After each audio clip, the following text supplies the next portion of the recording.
Hello everyone, আজকে আমি বানিয়েছি ম্যাঙ্গো মিল্কশেক। এটা খুবই টেস্টি হয় খেতে এবং হেলদিও। এটা দেখতে অনেক বেশি সুন্দর। তার জন্য প্রথমে আমি 4টা আম ছিলে নিয়েছি স্লাইস করার জন্য। এটাকে সুন্দর করে আমি কেটে নিব।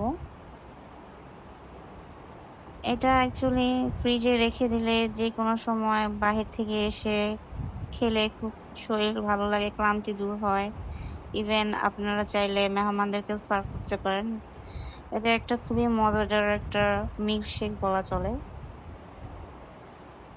এই তো কাটা প্রায় শেষ। দেন কেটে নিলাম।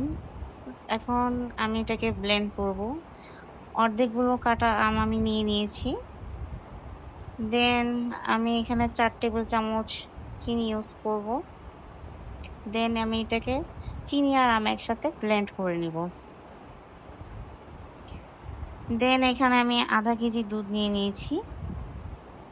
পুরাটা করতে 1 কেজি দুধ লেগেছে, কিন্তু আমি আধা কেজি অর্ধেক অর্ধেক করে করব। দেন আমি এখানে 4 টেবিল চামচ কর্নডেন্স মিল্ক ইউজ করেছি। কর্নডেন্স মিল্ক ইউজ করার কারণ হচ্ছে এটা খেতে আরো টেস্টি লাগবে। সুগার কম অ্যাড করতে হবে আর এটা আরো বেশি ক্রিমি, সফট, আরো বেশি স্মুথ হবে।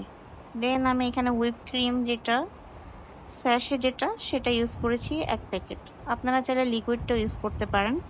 হুইপ ক্রিম ইউজ করেছি কারণ আমি আইসক্রিম ইউজ করি তাই। এখন আমি ইউজ করব 4 টেবিল চামচ ডানো ক্রিম।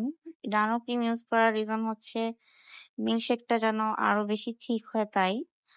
যেহেতু আমি এখানে কোনো রকমের আইসক্রিম ইউজ করিনি, সেক্ষেত্রে ক্রিম আর হুইপ ক্রিম ইউজ করছি যাতে এটা আরো বেশি টেস্টি লাগে।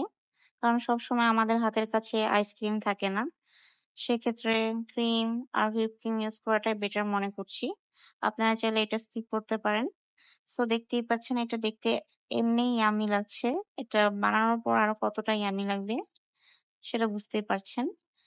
সো এই তো আমার ব্লেন্ড করা শেষ।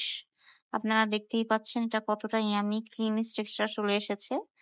এটা খেতে রিয়েল আরো বেশি মজা, দেখতে অনেক বেশি সুন্দর আর এবং হেলদিও। যেহেতু এখানে আম আর দুধ ইউজ করা হয়েছে, এটা অনেক টেস্টি, অনেক মজাদার। এটা বাইরে থেকে কিনা খাওয়ার চাইতে বাসায় বানিয়ে অবশ্যই ট্রাই করবেন। সো দেখতেই পাচ্ছেন আমি এটাকে সার্ভ করছি। আপনারা ফ্রিজে রেখে খেলে অবশ্যই এটাকে ঝাঁকিয়ে খাবেন, না হলে উপরে ফোম থাকবে আর নিচে পানি থেকে যাবে এমন অবস্থা। সো আমি চকলেট দিয়ে এটাকে সার্ভ করে নিচ্ছি। দেখতেই পাচ্ছেন এটা কতটা টেস্টি লাগছে। অবশ্যই এটা টেস্টি, খেতে ইয়াম্মি। আপনারা অবশ্যই ট্রাই করবেন আর আমাকে জানাবেন এটা কেমন লেগেছে। আর ভালো লাগলে অবশ্যই আমার চ্যানেলটাকে লাইক, কমেন্ট, সাবস্ক্রাইব অবশ্যই করে রাখবেন, যাতে নতুন নতুন রেসিপি আপনাদেরকে শেয়ার করতে পারি। সো থ্যাংক ইউ সবাইকে, আমার চ্যানেলকে সাবস্ক্রাইব করে রাখবেন। আল্লাহ হাফেজ।